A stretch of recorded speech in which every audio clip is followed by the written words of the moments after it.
Halo semuanya, balik bareng aku Nol dan selamat datang di Apa Aja Dibahas. Dan di video kali ini sesuai dengan judul mau bahas satu film yang udah aku tonton. Sebenarnya ini aku tonton sekitar 2 mingguan lalu dan aku downloadnya bajakan temen-temen. Tapi di Netflix tuh ada, yaitu Heartbreak Motel. Jadi ini film yang aku nggak ngerti ekspektasinya bakal kayak gimana. Aku nonton karena pemerannya Laura Basuki, Reza Rahadian, sama Chico Jericho. Cuman itu alasannya. Jadi kadang ada momen dimana aku mau nonton film karena pemerannya gitu. Tapi ya kalau bahas film-film barat tuh kayak film-film A24 tuh banyak pemeran baru. Jadi itu yang membedain dengan film di Indonesia gitu. Karena kemarin juga aku mungkin bakal bahas juga film Sekawan Limo di video berikutnya. Tapi di momen di nonton Sekawan Limo tuh ada kayak apa ya? Pemeran-pemeran baru, tetapi ya memang secara acting masih kaku banget, kerasa banget kakunya dan nggak ngeflow gitu. Jadi tektokannya ini kayak kurang gitu rasanya. Satunya ini benar-benar kayak mendalami banget, satu ini kayak kaku banget rasanya dan sebagai pemeran baru ya bisa diwajarin. Tetapi ketika membandingkan kembali, karena kita dalam hidup kita juga butuh pembanding untuk sebagai tolak ukur kita kan untuk berkembang. Dan tolak ukurnya let's say di barat gitu. Film-film Hollywood, film-filmnya A24, studio A24, mereka dengan pemeran baru bisa punya acting yang luar biasa seakan mereka udah tahu itu dunia mereka gitu. Tapi karena ketika ngelihat juga sejarah histori para pemeran-pemeran besar, kebanyakan juga mereka ada sejarah atau latar belakang di dunia teater gitu. Tapi oke, daripada ngalor ngidul, aku langsung bahas jadi dari film ini Heartbreak Motel. Jadi ini film yang aku tonton utamanya karena Laura Basuki ya. Jadi karena aku suka banget semenjak nonton Susi Susanti, dia cakep banget gitu ya. Jadi aku udah cukup tertarik untuk nonton film-filmnya dia gitu. Dan salah satunya ini yang akhirnya udah kesampaian dapat gitu, dapat filmnya.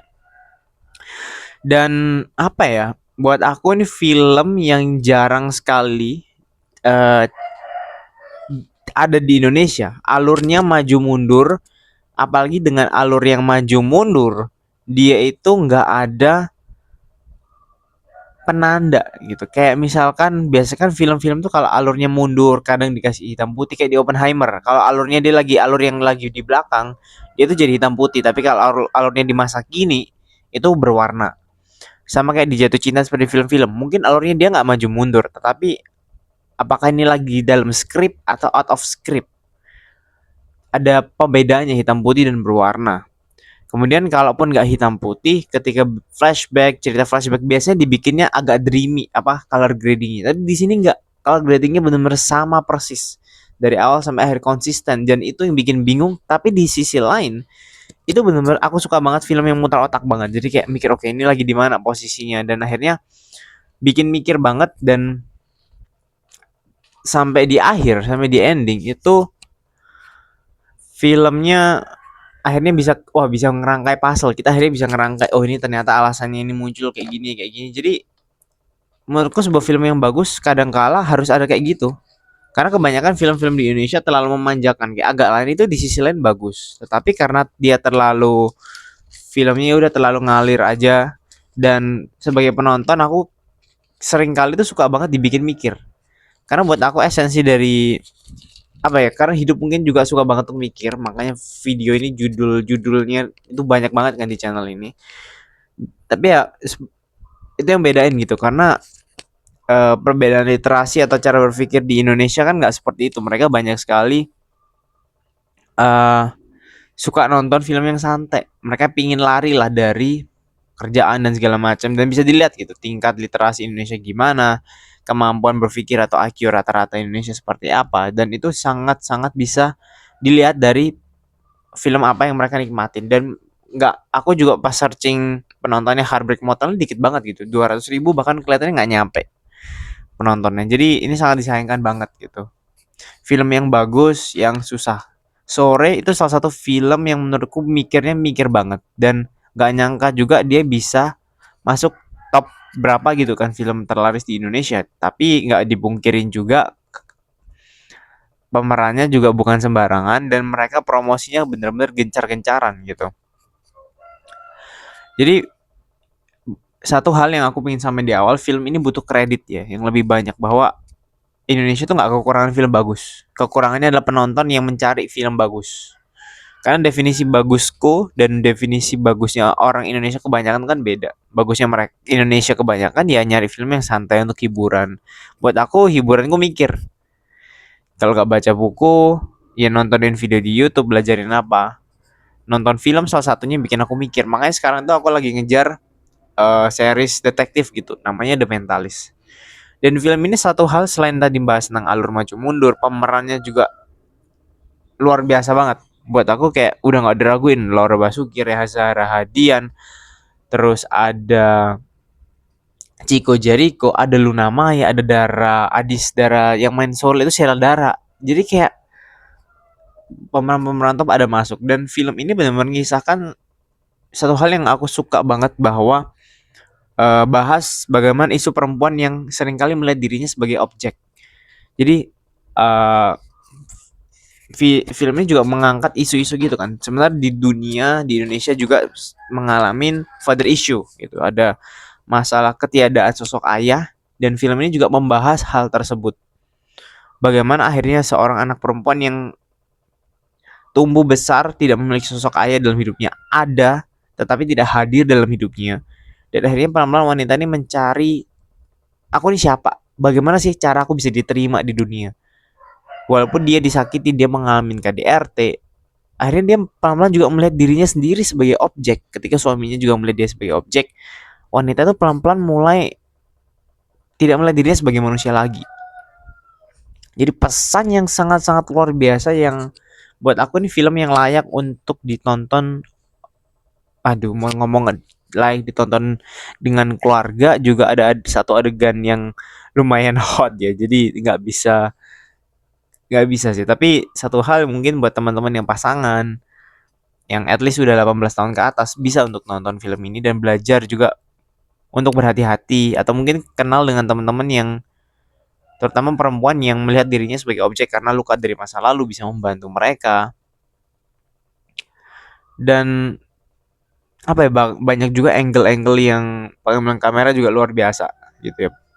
Sutradaranya ternyata Angga Dwi Sasongko, aku juga lupa dia pernah bikin film apa aja, tapi buat aku sering dengar namanya juga ini bagus gitu filmnya. Dan apalagi film ini juga diangkat dari novelnya Ika Natasha.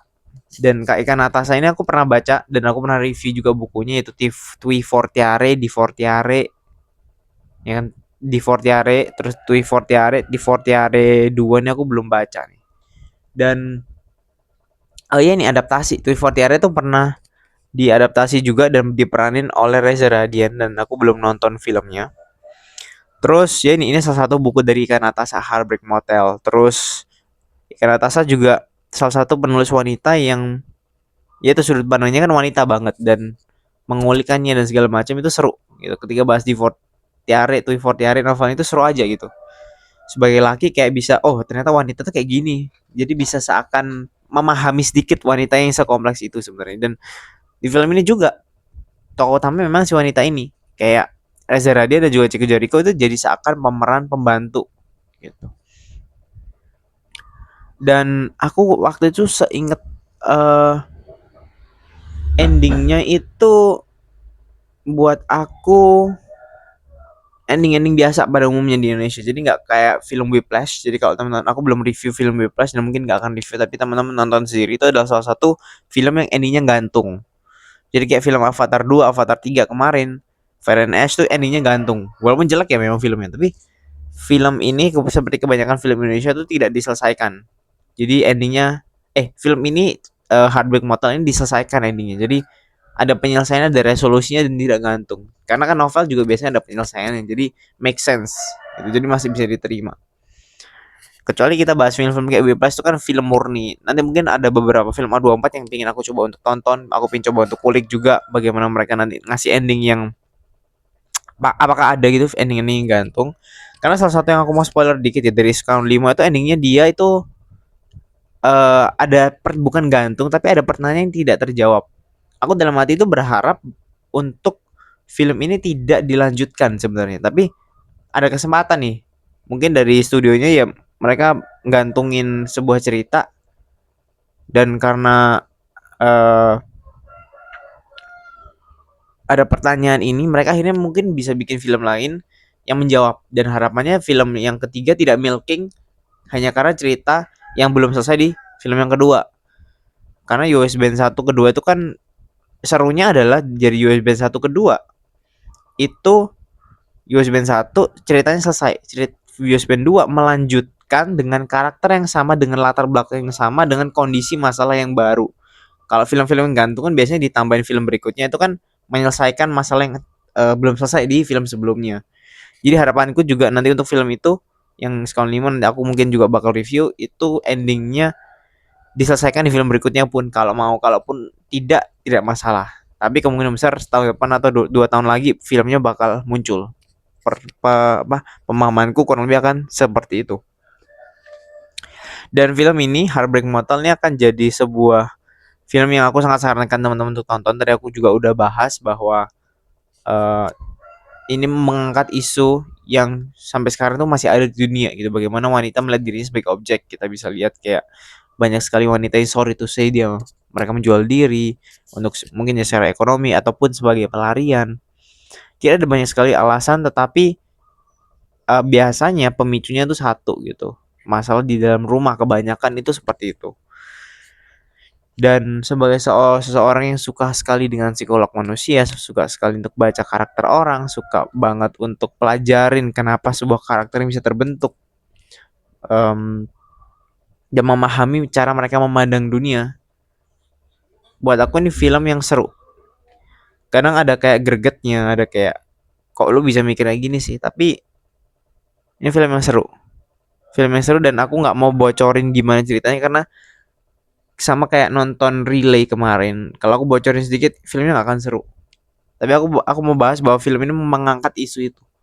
Jadi teman-teman yang sekarang lagi nonton video ini, jangan, mending nonton aja film itu dulu dan kasih pendapat kalian kalau mau di kolom komentar. Bagaimana film ini bagus, dibilang bagus tuh buat aku definisi film bagus tuh ini.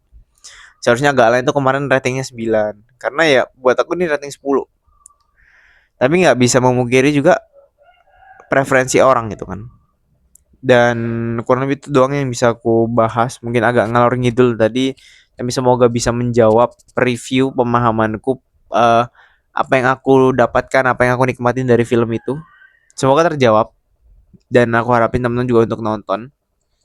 Dan rata-rata film yang aku review semua di sini di channel ini juga aku nggak rekomend untuk nonton ya kan. Lebih baik kalian nonton review ini dulu apakah rekomend untuk nonton atau enggak. Kurang lebih itu doang. Sampai jumpa.